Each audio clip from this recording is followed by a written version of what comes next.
Here's a couple of things that I think people my age and younger probably need to hear. Most problems that you have probably aren't your fault, but they're your problem. Somebody who's addicted to a drug needs somebody who's dealing that drug to them. Too often do I see parents that blame people, like kids, for being addicted to their phones. They don't take account for the fact that the parents are the ones that bought them the phones and let them use it on a regular basis, or the fact that these companies have made these phones as addictive as possible because the human brain is nothing but a fleshy computer that has a lot of problems. Same thing with food. Food is made to be as addictive as possible, and yet too often do I see people being told that it's their fault for being fat, even though we constantly trying to shove fat food down these people's fucking throats. A lot of our dynamics at work are also like this too, but it's a lot more complicated and I'm not going to get into it. So when you have problems, you have to be able to speak out about your problems and open up to somebody about those problems to be able to have people help you find solutions.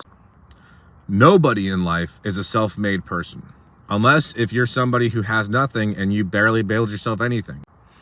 Everybody needs help from somebody at some point, and thus it's your responsibility to be willing to help other people.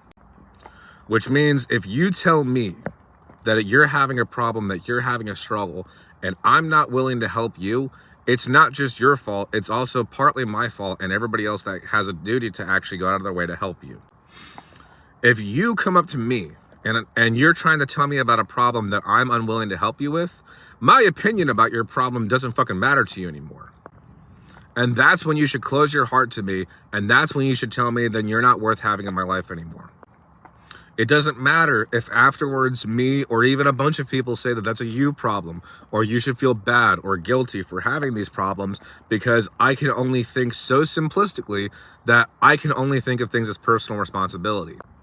Personal responsibility is only part of the equation that people don't fully understand. And in all honesty, it's mostly a cop-out. It's something that's seemingly said by a lot of people who aren't really interested in a whole lot of nuance or actually solving problems, and to basically want to avoid any sort of responsibility, legal liability, like your bosses, managers, spouses, friends, parents. People who just want to tell you that it's a you problem and that it's your responsibility aren't interested in helping you, so get them out of your fucking life. The only reason why you're feeling sorry for yourself if you're having problems is because you're believing what these people are telling you. The truth is you're surrounded by the wrong people. You're surrounded by people who aren't interested in helping you, and you're not interested in helping them. Or at least you shouldn't be. Find better people in your life.